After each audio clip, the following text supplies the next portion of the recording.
Growing up, I never really thought of myself as an athlete, but I was just a kid and we played a lot of kickball in the driveway and very active childhood, running around, walked to school, to elementary school, rode our bikes up to the pool, stayed at the pool in the summer and swam all summer because we get summer passes as community members.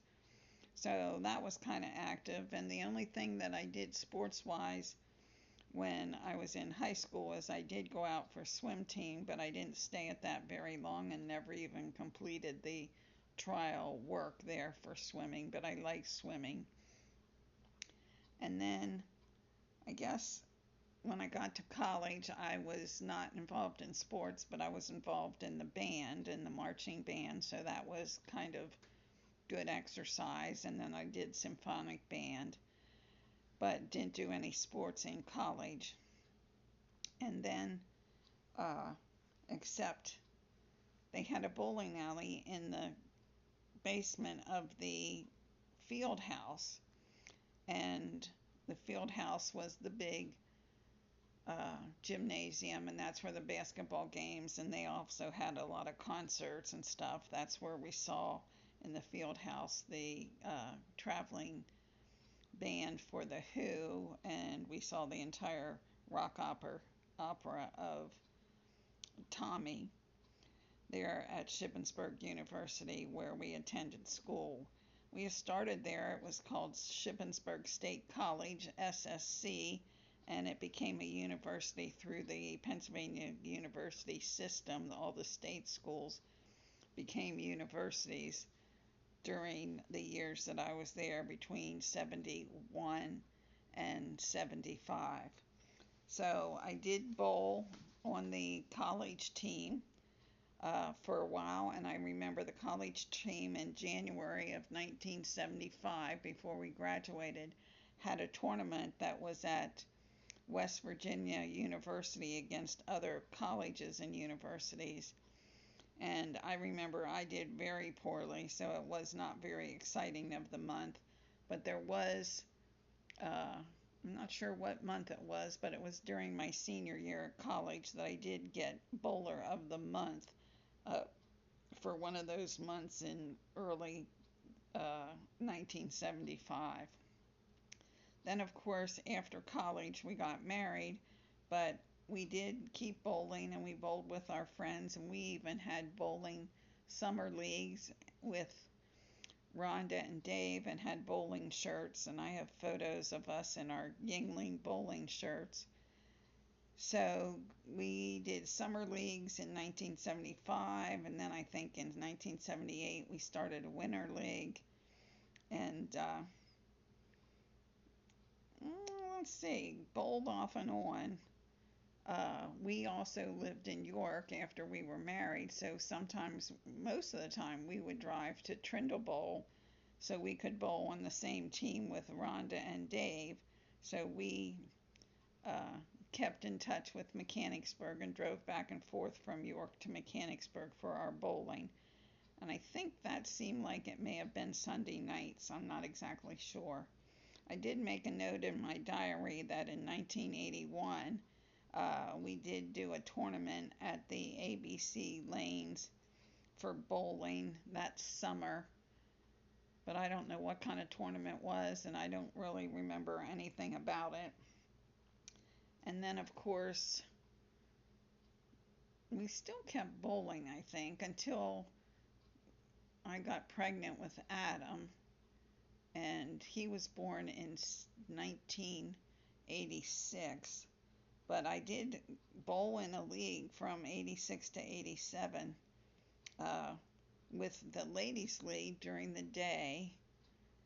And I don't even know if I was working then or what I was doing. But Margaret and Nancy Hoover were two of the women that I bowled with. I think I was doing Herbalife at the time, and I was probably an independent distributor, so I didn't have a work schedule, which is why I could bowl during the week while Robert was at work. And then once Adam was born, then between 86 and 87, sometimes when he was real little, I would take him with me. And then Robert and I even tried to bowl a league. I think Karina was probably 3, so that was mid 90s. But then we didn't really bowl for a long time, and that was kind of off the charts as far as bowling. But we really got heavy back into bowling after we moved to North Carolina and had leagues there, and that was one thing. We found some bowling alleys even during COVID where we could bowl because they kept everything open and kept everybody apart, and they sanitized everything. So they had permission from Winston-Salem. It was in North Winston-Salem where we bowled, and we actually even drove to South Carolina to go bowling. The South Carolina bowling that we went to had pins that were on strings, and it was the oddest pin setter thing you ever heard of. So that was very different for us to uh, bowl. So we didn't go back to South Carolina at that point in time because it was just too weird to have that kind of bowling. So, anyways, even though I thought I wasn't much of an athlete, I did a lot of bowling, and I just found out recently that you use almost every muscle in your body during bowling with your core and your arms and your legs and the swing and balance, and so all kinds of things um, are part of bowling. And then I really started my swimming when I was working at the state in Pennsylvania. In fact, I should get that date of when I started working for the state of Pennsylvania in the comptroller's office. Let me see if I can find that.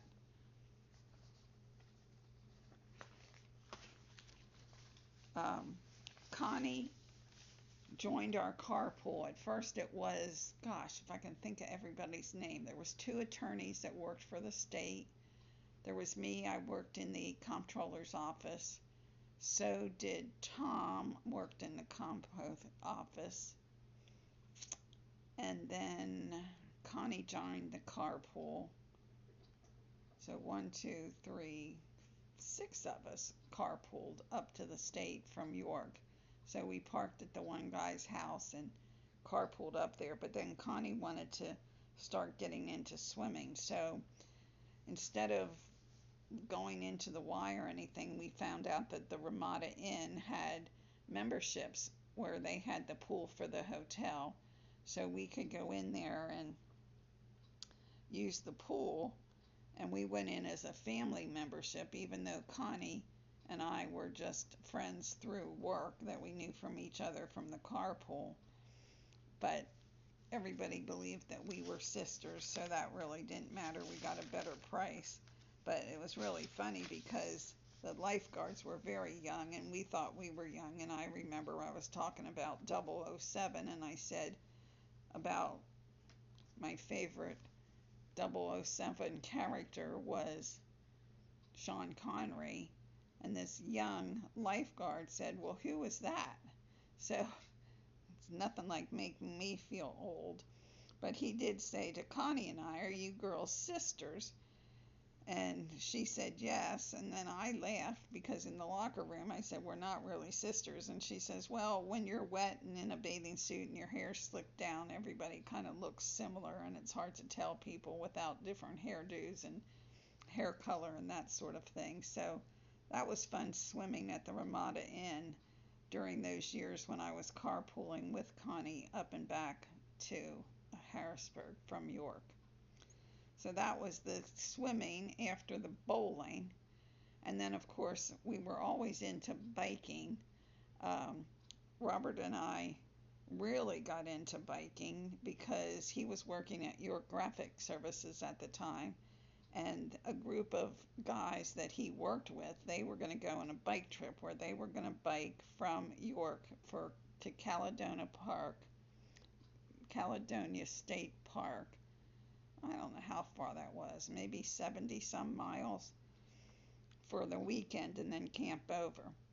And I said, oh yeah, I want to do that. And so we did a lot of training so we'd be ready to do that weekend trip.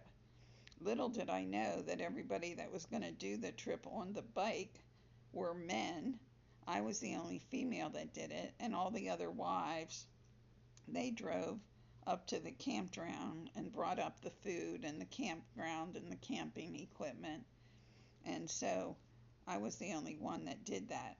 And I thought it was funny because we were looking for the cutoff to go to where the campsite was to get to Caledonia, and we're riding along, and there's this mountain ahead, and I see the turnoff that says to the right is Caledonia State Park, but we kept going straight.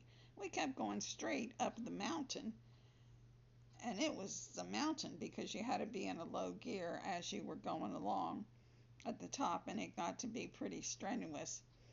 And so at the top, we all stopped and took our breath and everything. And I said, why didn't we turn back there? Because it said that's how you get to the state park. And all the guys say, well, we wanted to conquer the mountain. We wanted to come up the mountain. And that was my first real laugh about men and men being men and all the testosterone that they had to prove themselves that they could ride their bikes up the mountains. And I'm thinking to myself, huh, I'm a woman. I can do anything I want to put my mind to, but I didn't really have to climb up that mountain on my bike. I could have taken the shortcut and met the other girls at the campsite, but I did it. So we did some training. I guess this was back in 1979. Robert was working at York Graphics. Who knows what I'm doing because I had so much a varied career. But I did have a note in my calendar that 7/7/79 we drove from York to Williams Grove. So that was headed north. That was over some mountain ridges too. We followed along the back roads to get to Mechanicsburg and to get to Williams Grove, and that was our destination because at that point in time, that's where Rhonda and Dave were living. Rhonda was my best friend from third grade, and she was I taught her to drive. She was across the street neighbor. We worked together at the Chalet restaurant. She was my college roommate for 3 out of the 4 years since she was a year younger than me. And we stayed friends up until she passed away, which she passed away in July of last year. So, no, not July, February. February of 23 is when she passed away, and that was quite the thing. We had been friends for a long time. So I lost my sister, which I'd be another chapter about people dying, but my sister died of glioblastoma in the summer of 2018, and then Rhonda died in 2023. So it's been a whole different life for me when my two best friends that I could talk to on the phone at any time of day and talk about any topic at night or day, and had known them both very closely for years. Rhonda said we had to be friends because we knew too much about everything in our lives if we wouldn't be friends with another. So anyways, it was July of 79 that we did training, riding up to Williams Grove, doing 40 miles at a time around home. And then it was July 21st of 79 that we did that weekend trip up to Caledonia.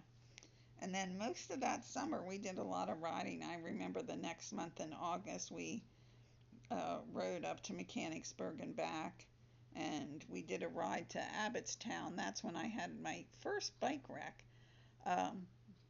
We were on the back country roads, and there was fields, and back in 79 and in 80 there was lots of insects, not at all like it is today. And so we were riding along through the fields, and there's the wheat and the corn and the cornfields, and I had on sunglasses, and what happened was a grasshopper or some kind of large bug flew across my face and actually went underneath my sunglasses and was kind of flying around to get away there. and I took my hands off the handlebars and I went and hit my sunglasses, so they flew, which when you take your handles, you loosen your hands on the handlebars, one of them turned hard because it only had one hand on it and I didn't keep it steady in front of me. And I fell over and got some bruises and tore my uh, saddlebag on my bike, but got back on and finished riding the bike and got back home. So after that, that was in the late 70s, and then 80s were busy with a lot of traveling, and we didn't really do much bike riding there for a while. I think we were still bowling. And then, of course, I got pregnant in 85, and Adam was born in 1986. So, of course, as a kid, he had a bike, and we were moving and had moved to Talisman Court about that time.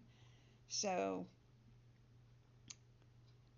he rode around the neighborhood. He had quite a bike accident one day when he decided he was going to ride up over the curb and fell off the top of, went over top of his handlebars and down on the ground with a face plant. Oh my gosh, the neighbor down the road came walking up with his bike, and he's holding his hand with his face all bloody.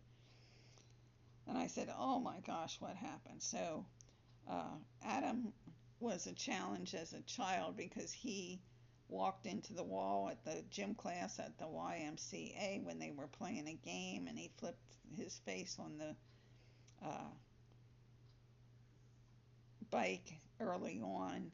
As he got older, when they were teenagers, he ran into his friend Stephen Loomis, who was way bigger than he was and way stronger, and got knocked out by running into each other. And then when he was in college, as a senior in college, he was actually attacked and beat up pretty badly during a whole terrible situation. So he had a lot of bumps and bruises through his young life, and typical boy, but we dealt through it, and I was always kind of a health nut, and Adam was born at the Baltimore Birth Center on June 16th,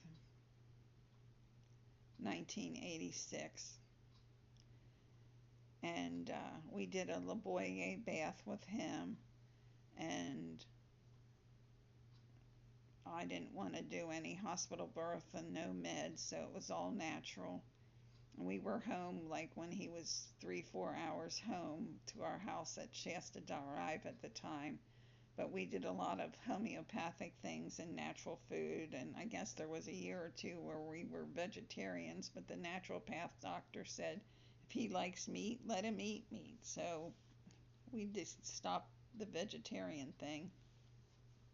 So it was a lot of less biking for Robert and I while the kids were growing up, and then we were also on East Canal Road, which was not conducive to bike riding, and we did have a backyard, but the road that went through our driveway to the back acres of our lot was gravel, and the rest of it was grass, so there was really no good bike riding places, although Robert and Adam would go and ride at the cemetery once in a while before we moved to Canal Road.